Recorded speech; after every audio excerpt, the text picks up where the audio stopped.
Пабло Эскобар 20 ғасырдағы ең атақты есірткі бароны. Оның есімі бүкіл әлемге танымал болды. Ол есірткі саудасының айнымас символына айналып, заңсыз есірткінің нарығын әлемдік деңгейге жеткізген. Эскобардың аты мәңгілікке Колумбияның тарихында қалды.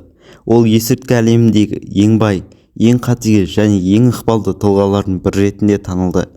Бірақ Пабло Эскобардың өмірі тек есірткі саудасымен ғана шектелмейді.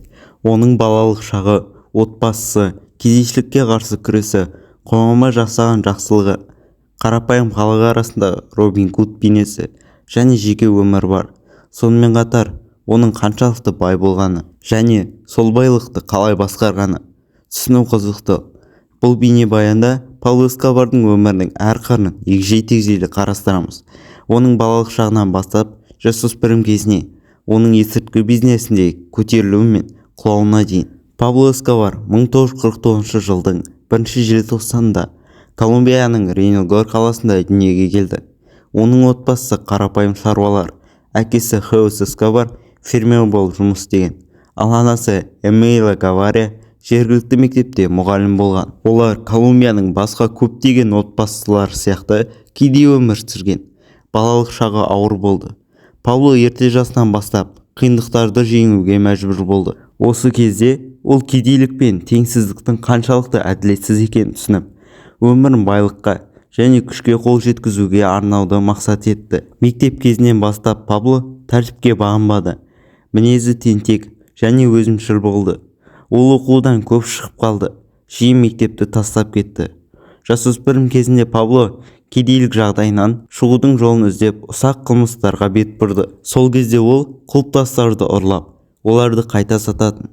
Бұл оның алғашқы бизнес әрекеттерінің бірі болды және оның байлыққа жету жолындағы алғашқы қадамы еді. Жасөспірім кезінде Пабло Колумбияның түрлі қылмыстық топтармен байланыс орната бастады. Оның қылмыстық мансабы тез өсті, себебі ол ұйымдастыру қабілетімен және көшбасшылық қасиетімен ерекшеленді. 1970 жылдары ол контрабандаға белсене араласа бастады. Осы уақытта Колумбияда кокаин өндірісі артып, бұл Пабло үшін жаңа үлкен мүмкіндіктерді ашты. Жас Паблоның қылмыстық әлеміне толық енуі оның жасөспірім шағында басталды. 1960 жылдарының соңына қарай Пабло есірткі саудасымен айналысатын жергілікті топтармен тығыз қарым-қатынас орнатты. Ол кокаин өндірісі мен оны экспорттауға қатысып, алғашқы қадамын жасады. Осы кезде оның есірткі бизнесіне толыққанды араласуы басталды. 1970 жылдары Пабло өзіне таныс қылмыстық топтарды біріктіріп, Медельин картелін құрды. Бұл картель тез арада есірткі өндірісі мен тасымалдауға ең ықпалды ұйымдардың біріне айналды. Картельдің басты өнімі кокаин болды және Пабло оның ең алдымен ақш нарығына экспорттауды көздеді. 1980 жылдардың басында оның картелі Колумбиядағы кокаин өндірісінің басым бөлігін басқарды. Осы кезде Паблоның әдістері өте қатал болды. Ол қарсыластарына аяушылық білдірмейтін, ал егер біреу оған кедергі келтірсе, ол қантөгіске баратын. Ол полиция қызметкерлерін, судьяларды және журналистерді өлтіруге тапсырыс берді. Оның қылмыстық әрекеттері арқасында мыңдаған адам өмірден өтті, ал Колумбиядағы зорлық-зомбылық деңгейі бұрын-соңды болмаған биіктікке көтерілді. Эскобардың Медельин картелі 1980 жылдары әлемдегі ең қуатты есірткі ұйымына айналды. Бұл уақытта картельдің жылдық табысы миллиардтаған долларға жетті. Паблоның бизнесін ерекше еткен нәрсе оның логистика мен тасымалдауды ұйымдастырудағы данышпандылығы.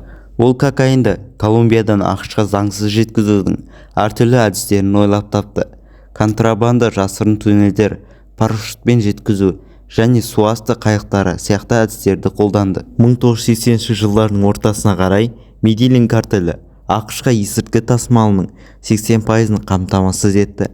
Оның арқасында Пабло байлыққа қарық болды. Бұл кезде ол әлемдегі ең бай адамдардың бірі атанып, Forbes журналының тізіміне енді. Ол Колумбияның ең бай тұлғасына айналды. Паблоның табысы соншалықты көп болды. Кейбір деректер бойынша ол ақшаны жасырын орындарға көміп сақтаған, ал жыл сайын миллиондаған доллар қараусыз қалып шіріп кететін. Эскобардың билігі тек есірткі саудасымен ғана шектелмеді. Ол Колумбияның саяси және әлеуметтік өмірінде де үлкен рөл атқарды. ол бірнеше мәрте саяси қызметке араласуға тырысты. 1982 жылы Колумбияның парламентіне сайланды. Бұл оған заңсыз істерін заңды түрде жасыруға мүмкіндік берді. Бірақ оның парламенттегі мансабы ұзаққа созылмады. Оның есірткі империясы әлемге жария болып, саяси беделін жойды. Пабло Эскобар 1976 жылы Мария Викторияға үйленді. Ол кезде Мария небәрі 15 жаста еді, ал Пабло 27-те болатын. Олардың некесі көптеген қиындықтарға қарамастан берік болды. Мария Виктория өзінің күйеуінің заңсыз істерінен хабардар болса да, ол әрдайым оның жанында болды және отбасының қауіпсіздігін сақтау үшін бәрін салды. Олардың 2 баласы болды, Хуан Пабло және Мануэла. Эскобар балаларын ерекше жақсы көрді. Әсіресе қызы Мануэлаға деген махаббаты ерекше болды. Оның қызы үшін жасаған әрекеттері туралы көптеген аңыздар бар. Мысалы, қызы соқтаған кезде Пабло оны жылыту үшін $2 миллион банкноттарды өртегені туралы оқиға кең таралған. Пабло Эскобардың есімі көбінесе есірткі саудасымен, қылмыспен байланысты болғанмен, ол өз елінде Робин Гуд бейнесінде танылды. Пабло Колумбияда кедей халықтың қолдауын алу үшін көп жұмыс жасады. Ол көптеген әлеуметтік жобалар қаржы бөліп, Медельиннің кедей аудандарына көмек көрсетті. Ол тұрғын үйлер, мектептер және спорттық кешендер салды. Эскобар Медельиндегі кедей халық үшін көптеген баспана бағдарламасын қаржыландырды. Пабло өз еліне және оның халқына көмек көрсетуі, оның есірткі саудасынан түскен мол табысы жұмсауымен қатар жүрді. Ол футболды қатты жақсы көретін, сондықтан Медельиндегі бірнеше футбол алаңдарын салды және жергілікті футбол клубтарын қаржыландырды. Осылайша Пабло Эскобар өзінің Робин Гуд бейнесін нығайта отырып, кедей халықтың көз алдында шынайы мейірімді ретінде көріне бастады. Оның қайырымдылықтары арқылы халық оның қылмыстық әрекеттерін елемеуге тырысты. Эскобар өзіне қоғамның қолдауын қамтамасыз етіп қана қоймай, сонымен бірге қарсыластарына қарсы тұру үшін маңызды ықпалға ие болды. Пабло Эскобар тарихтағы ең бай қылмыскер ретінде танымал болды. Оның есірткі империясы оған шексіз байлықты алып келді. Оның есірткі саудасынан тапқан байлығы шамамен $30 миллиард бағаланды.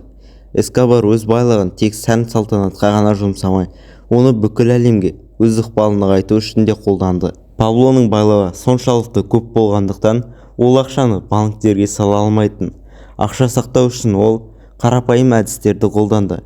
Миллиардтаған долларды жертөледе, туннелдерде, шөлдерде және джунглиде сақтады. Ол тіпті ақша көметін арнайы орындар жасады. Кейбір мәліметтер бойынша жыл сайын миллиондаған доллар қолданыстан тыс қалып, шіріп кететін. Бірақ оның байлығы тек ақшамен, мүлікпен ғана шектелмеді. Эскобар Колумбияның саяси жүйесіне де үлкен ықпал етті. Ол көптеген саясаткерлерге пара беріп, олардың қолдауын сатып алды. Оның байлығы оған саяси аренада, есірткі бизнесінде абсолюттік билікке ие болуға мүмкіндік берді. 1980 жылдардың аяғында Пабло Эскобарға қарсы күрес күшейе түсті. Колумбия үкіметі мен ақш-тың құқық қорғау органдары оның есірткі бизнесін тоқтатуға тырысты. ақш үкіметі Колумбияға Эскобардың есірткі империясымен күресу үшін үлкен көлемде қаржылай және әскери көмек көрсетті. Эскобарға қарсы арнайы операциялар басталды және оның есірткі империясына қатты соққы берілді. Пабло үкіметке қарсы қанды қақтығыстар ұйымдастырды. Оның бұйрығымен Колумбияда полиция қызметкерлері, судьялар және саясаткерлер өлтірілді. Эскобардың әрекеттері қатыгездігімен ерекшеленді. Ол қарсыластарына аяусыз күш көрсетті, ал зорлық-зомбылық күн сайын арта берді. Оның қолында мыңдаған адамның қаны бар. Ол үкіметке соғыс жариялап, пара ал немесе оғал деген тактиканы қолданды. 1991 жылы Пабло Эскобар билікпен келісімге келді. Ол өз еркімен түрмеге отыруға келісті. Бірақ бұл түрме ерекше болды. Ла Катедрал деп аталған бұл түрме шын мәнінде Паблоның жеке қамалы болатын. Түрме ішінде ол өзінің бұрынғы өмірінен еш айырмашылық көрген жоқ. Онда сәнді бөлмелер, спорт залдары, тіпті жеке меншік клубтар болды. Эскобар өзінің түрмеден тыс қылмыстық әрекеттерін жалғастыра берді. Картельді басқаруды тоқтатпады. Алайда 1992 жылы Колумбия үкіметі Эскобардың түрмедегі артықшылықтарын шектемек болды.